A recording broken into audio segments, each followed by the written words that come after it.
So hello guys, केरी Saturday में आपका स्वागत है। यहाँ मिलने वाला हर एक सैटरडे इवनिंग को एक thrilling and horrifying real life story.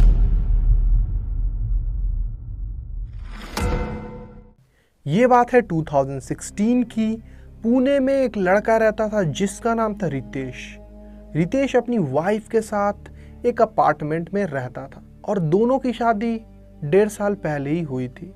Ritesh एक कॉरपोरेट कंपनी में 9 to 5 जॉब किया करता था, जहां वो 10 से 11 बजे सुबह डेली चला जाता था ऑफिस के लिए और इवनिंग में 6 बजे से पहले वो अपने घर आ जाया करता था। बट एक दिन जब वो ऑफिस गया और उस दिन उसके बॉस का बर्थडे था और उसके बॉस अनाउंसमेंट करते हैं कि आज के दिन सभी लोग को मैं पार्टी देने वाला हूँ, तो ऑफिस में पहले छुट्टी हो जाएगा और तुम लोगों को मैं ले चलूँगा एक अच्छा खासा रेस्टोरेंट जहाँ पे तुम लोग इंजॉय कर सकते हो और डिनर मेरे तरफ से होगा। तो सभी लोग अपने घर में बता दो कि आज हम लोग थोड़ा लेट हो सकते हैं। बट अनफॉर्चुनेटली रितेश का फ़ोन डेड हो चुका था उस टाइम पे और वो अपना चार्जर भी घर पे भूल आया है। फिर वो अपने कोलीग से चार्जर मांगता है कि किसी के पास क्या मेरा फ़ोन का चार्जर है। बट उस टाइम पे ये 2016 की बात है, अभी के जैसा नहीं है कि सभी लोग का टाइप सी रहता है या फिर एक ही जैसा।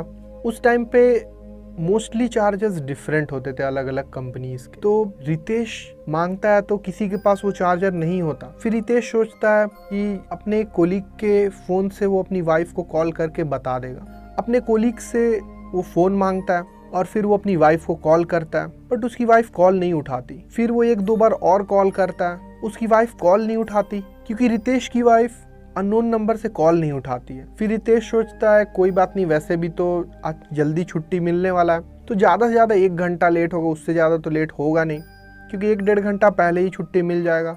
और वैसे भी कभी कभार मैं 1-1.5 घंटा लेट ही आता हूँ तो उससे कोई प्रॉब्लम नहीं है। कभी सामान कुछ खरीदना हो गया या किसी भी रीज़न से लेट हो सकता है, तो मेरी वाइफ खुद समझ जाएगी कि आज कुछ न कुछ काम होगा तभी वो लेट कर रहा है। फिर रितेश बोल देता है कोई बात नहीं, कोई इशू नहीं है, बताना इम्पोर्टेंट नहीं है, आज हम लोग जल्दी पहुँच जाएंगे। फिर लगभग 5 बजे के आसपास बॉस 3-4 कार बुक कराते हैं और एक कार उनका खुद का होता है। तो कार में सब लोग को बिठाकर वो एक बहुत अच्छे खासे होटल में जाते हैं, एक बहुत अच्छे खासे रेस्टोरेंट में जाते हैं। वहाँ सभी लोग पार्टी करते हैं, डांस करते हैं और डिनर वगैरह कर रहे होते हैं, खाना ऑर्डर कर रहे होते हैं। बट उतने में ही रितेश का जो एक अच्छा दोस्त होता है, जो उसी के कोलीग में से एक, वो रितेश को एक ड्रिंक ऑफर करता है। बट रितेश ने 1-1.5 साल पहले ही शादी के टाइम वो पीना छोड़ दिया होता है और अपनी वाइफ को प्रॉमिस करता है कि वो कभी नहीं पिएगा। तो जो उसका कोलीग होता है वो प्रेशर देता है कि ये बहुत महंगा वाइन है, पी लो, मेरे लिए थोड़ा सा पी ही सकते हो।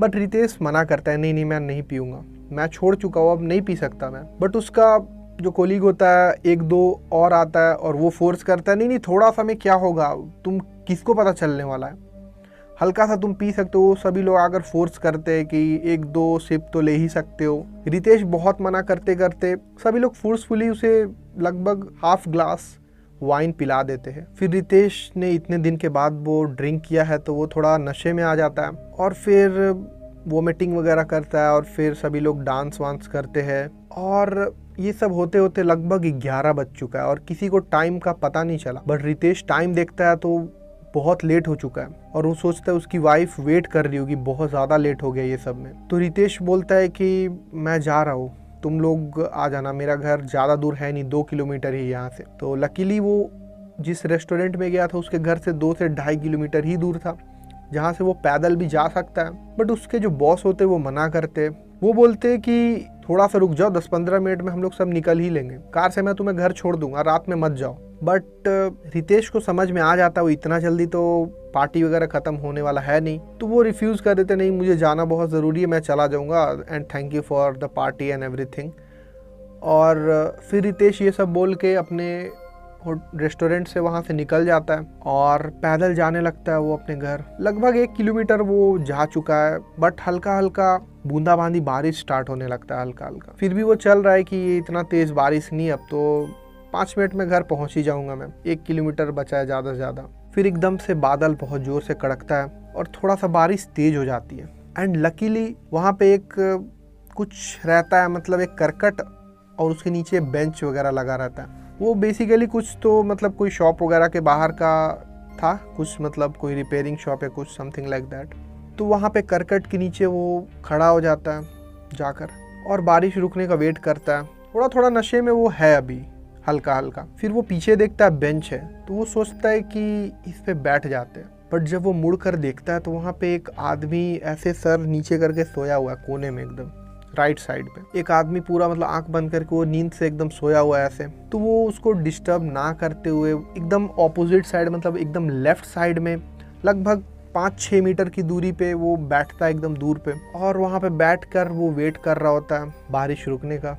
और जिस साइड से कोने पे वो बैठा है वहाँ से एक मतलब पानी गिर रहा है, मतलब करकट से एक मतलब पानी थोड़ा तेज धार में गिर रहा है। तो वहाँ से वो हाथ में पानी लेकर कुल्ला वगैरह करता है और फेस वगैरह धोता है, क्योंकि वो नहीं चाहता है कि घर में इस तरह से वो जाए, वाइफ को पता ना चले कि वो नशा कर चुका है। तो रितेश ये सब कर रहा होता है, मतलब फेस वगैरह और रुमाल से अपना फेस वगैरह पोंछता है। और एकदम से वो नोटिस करता है कि वो जो आदमी दूर पे बैठा हुआ था वो उसके जस्ट बगल में बैठा हुआ है और उसका कंधा है, उसके कंधे पे टच हो रहा है। फिर वो रितेश उसको ऐसे करके हटाने का कोशिश करता है, बट वो अपने आप फिर मतलब ऐसे सर कंधे पे रख देता है रितेश के, अपने आप, मतलब अनकॉन्शियस है शायद वो। तो बोलता है आप थोड़ा सा अलग हो जाइए, ऐसे करके वो हटाने की कोशिश करता है। वो सोचता है नींद से सोया हुआ है बंदा, बट जब वो ध्यान से देखता है तो वो शॉक में चला जाता है कि वो जो आदमी है उसके मतलब चेस्ट में एक रॉड आर पार हो चुका है, मतलब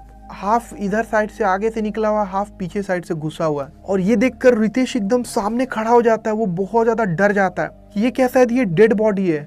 और जैसे ही वो अलग होके खड़ा होता है वो आदमी जैसे मतलब अधमरे की तरह, मतलब वैसे करके वो गिर जाता है बेंच की तरफ अपने आप। बेंच पे मतलब उसका बॉडी गिर चुका है, जैसे वो मतलब वो लाश ही है बेसिकली। और रितेश ये सब देखकर बहुत डर जाता है। वो सोचता है कुछ प्रॉब्लम ना हो जाए, उसके चेस्ट से ब्लड भी आ रहा है। और वो वहां से निकलने लगता है, बारिश भी हल्का कम हो चुका है। और रितेश सोचता है कि जल्दी से वहां से निकल जाया जाए। फिर वहां से वो निकलने लगता है और वो भाग के जा रहा है जल्दी से अपने घर पहुंचने के लिए।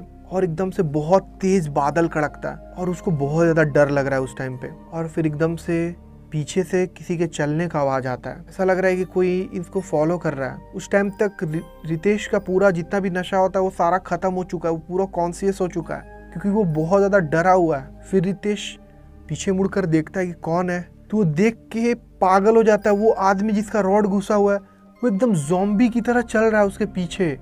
उसका सर एकदम नीचे की ओर है, वो एकदम मरा ही हुआ है। ऐसा लग रहा है कि बस उसका पैर है जिसमें जान है। वो चल के उसके पीछे पीछे आ रहा है। रितेश को मानो लग रहा है कि वो बेहोश हो जाएगा वहीं पे, उसका दिमाग खराब हो चुका है। बट रितेश जैसे तैसे भाग के वहां से दूर जाने का कोशिश करता है, बट वो पीछे मानो उसका पीछा कर रहा है और चलने का आवाज बैक टू बैक आ ही रहा है। रितेश अपने आप को कैसे भी समझाने का कोशिश करता है कि नहीं ये सब झूठ है, ऐसा नहीं हो सकता, ये सब फेक है, एक लाश चल कैसे सकता है, एक डेड बॉडी। और फिर वो भाग रहा है, उसको बहुत ज्यादा डर लग रहा है। भागते भागते बहुत स्पीड में जाते जाते वो जैसे तैसे अपने घर के बाहर पहुंचता है और पीछे मुड़कर देखता है तो वहां पे अभी कोई नहीं है। और वो जल्दी से जोर से दरवाजा नॉक करता है बहुत तेज से, और बहुत ज्यादा वो मतलब पैनिक में है। उसकी वाइफ जल्दी से दरवाजा खोलती है और वो फटाक से अंदर घुस जाता है और अंदर से जल्दी से गेट बंद कर देता है। और उसका हार्ट बीट बहुत तेज हो रहा है, वो थोड़ा थोड़ा भीग भी चुका है। और उसकी वाइफ पूछती क्या हुआ, तुम इतना हड़बड़ा क्यों रहे हो और कहाँ थे अभी तक,